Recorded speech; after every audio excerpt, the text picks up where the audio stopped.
autoridad. Está Javier Milei del otro lado, es uno de los economistas que más tendencia está generando, por lo menos en el mundo de redes sociales, virtual y demás. Ha armado además toda una corriente, se llama corriente libertaria, con todo un modo de política muy interesante, por lo menos distinto a lo conocido y aplicado hasta el momento. Javier, ¿cómo te va? Buenos días, bienvenido a Pulso. Joel Rossi te saluda, ¿cómo andás? Buen día, Joel, ¿cómo estás? Muy bien, gracias por atendernos. Javier, te pregunto, para arrancar lo que teníamos previsto para poder darle un contexto, que es de qué se trata el riesgo país en términos mundanos y cómo nos puede repercutir a los ciudadanos comunes y corrientes. A ver, te cuento.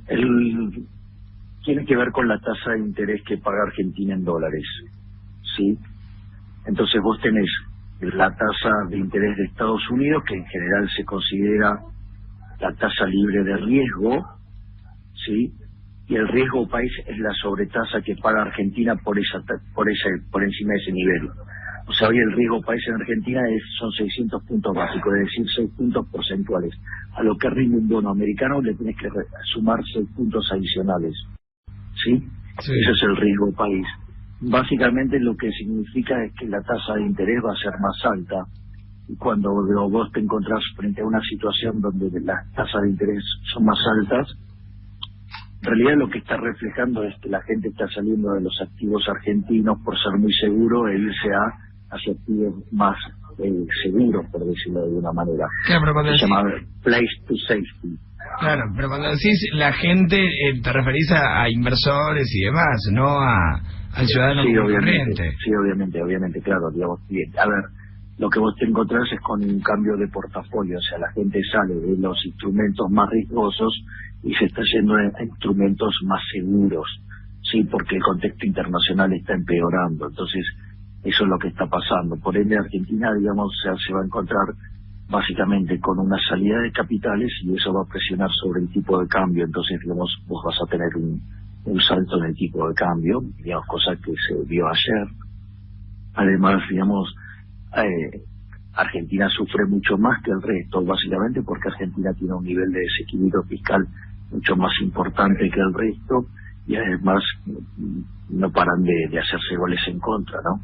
En el corto plazo, al ciudadano común y corriente, al trabajador, al que vive de un salario, ¿cómo le puede repercutir que el riesgo país aumente considerablemente? Bueno, lo que hace cuando te sube el riesgo país, sí, una de las cosas que te sucede es que vas a tener menos inversión. Entonces, si hay menos inversión, vos vas a tener menos creación de empleo, por ende, digamos, va a haber menos productividad y va a haber menores salarios. O sea, en el caso de Argentina tiene un agravante adicional, porque vos fíjate, en el mundo todas las monedas se devalúan, ninguna espera una epidemia inflacionaria. En el caso de Argentina sí, cuando hay una devaluación, la gente además huye del dinero doméstico, con lo cual además genera inflación. Claro. Javier, yendo un poco, para aprovechar el tiempo en el teléfono, vos has desarrollado toda esta corriente que ha tenido mucho auge, primero en redes sociales y que se trasladado ya a algunos medios tradicionales y demás. ¿Qué es ser libertario? Esta corriente que vos estás llevando adelante. Yo soy un liberal libertario, o sea, yo creo en el respeto irrestricto del proyecto de vida del prójimo. O sea, yo soy liberal tanto en lo económico como en lo cultural como en lo institucional. Sí. ¿Y eso qué implicaría? Por ejemplo, ¿quién es alguien de derecha? Alguien de derecha es alguien que es liberal en lo económico, no le importa con quién vos comercializás, sí, pero es un conservador en lo cultural, o sea, no le gusta que puedas determinar con quién o quieres que metes en la cama. Por otra parte, las personas de izquierda en general son liberales en lo cultural, o sea, no le importa con quién vos te metes o no en la cama, sí, pero en lo económico son intervencionistas, o sea, no te dejan comercializar con quien vos quieras. En mi caso, como soy libertario, o sea, soy liberal en todos los aspectos de mi vida. Sí. Entonces soy liberal en lo económico, a mí no me importa con quién comercializás, soy liberal en lo cultural, no me importa con quién te metes en la cama, mientras que no le cagues la vida al resto de los seres humanos, me importa un carajo. Pero, a ver, ahora llevémoslo a términos prácticos. Mañana Javier Milei es ministro de Economía. ¿Qué medidas tomarías o cómo sería la economía de un país a donde vos fueses el ministro? Básicamente implementaría la receta que funcionó en todo el mundo, que es implementar las ideas de la libertad. Sí, básicamente lo que vos tenés que hacer es achicar el tamaño del Estado, fomentar el trabajo duro, sí, fomentar el ahorro, respetar los derechos de la propiedad para que la gente esté dispuesta a invertir, bajar los impuestos, sí, digamos, tener una moneda sana, estable, sí, fomentar la competencia. El programa de la libertad, que hace que los países que son más libres son 8 veces más ricos que aquellos que son reprimidos. Claro, pero vos sabés que mi tema en relación a eso, vos hablas de bajar los impuestos, no de erradicarlos. Digamos, de equilibrio de largo plazo sí, porque yo te dije que en lo institucional también soy liberal. Ahora, no dije que sea republicano. No bien. sé si soy claro. Sí, está perfecto. Yo, digamos, yo veo al Estado como mi enemigo, como tal deseo minimizarlo. Y donde la solución cero Estado está dentro de mi conjunto de solución. Ahora, el tema es que las restricciones tecnológicas no me permiten. Entonces, o sea, mi idea siempre es llevarlo al mínimo posible. Porque cuanto más Estado tenés, menos libertades disponés. Entonces, la receta es la libertad, es devolverle la libertad a la gente, no quitársela. Claro, está perfecto. Ahora, solamente hablando en términos económicos, ni siquiera hablando de términos políticos o en términos de seguridad o de convivencia social, etcétera.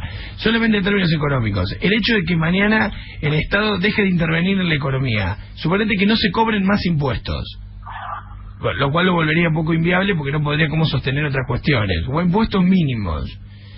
No sería no sería una desventaja muy grande para, hoy, por ejemplo, un tipo que es un gran empresario y yo que no lo soy, si el Estado deja de intervenir, posiblemente yo no pueda crecer nunca a los niveles de lo que creció el otro. O sí, no sé, ¿cómo lo analizas vos? Mira, no es así, porque el empresario, por más grande que sea, si es un empresario, necesita ganar. El capital está en manos de donde lo decide el consumidor.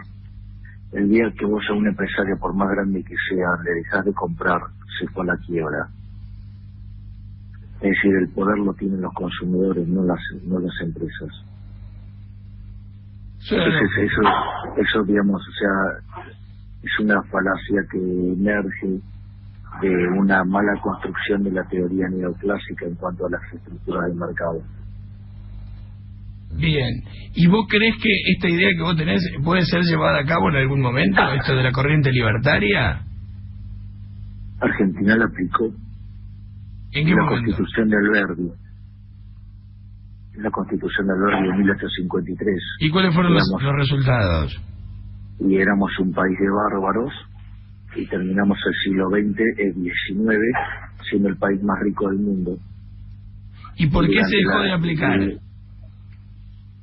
Y durante la primera parte del siglo XX estábamos en torno al 5º país más rico del mundo. Bueno, después vino el populismo. Pero si nos iba tan bien, ¿por qué llega otra cosa? ¿Quiénes la estaban pasando mal con este modo de país en términos económicos? Ya, para mí el origen de los males está en el golpe del 30, donde se instaura un régimen fascista y donde se toman un conjunto de medidas dirigistas apuntadas a perjudicar al ciudadano de pie en favor de los políticos chorros y de los empresarios que se asociaron con el Estado para joderle la vida a la gente. Y eso después el que lo entendió de mejor manera fue Perón, y digamos, en lugar de arreglarlo, lo lo corrigió, digamos, de una manera que a la luz de los hechos no ha sido exitosa. Está bien, suena interesante. Marcelo, ¿tenías algo para preguntar? No, simplemente le quería preguntar sobre la crisis, y muchos economistas hablan de que la crisis ha sido generada, que es una crisis generada esta, y no que se dio, sino que la autogeneró el gobierno y los economistas más importantes, o los empresarios más importantes de la Argentina. ¿Qué tiene para decir usted esto? Para mí el origen de la crisis que está viviendo Argentina ya tiene fuerte responsabilidad del gobierno, en primer lugar porque erró en el diagnóstico al inicio, y después el 28 de diciembre del año pasado, cuando se avanzó sobre la independencia del Banco Central, digamos, eso precipitó los tiempos.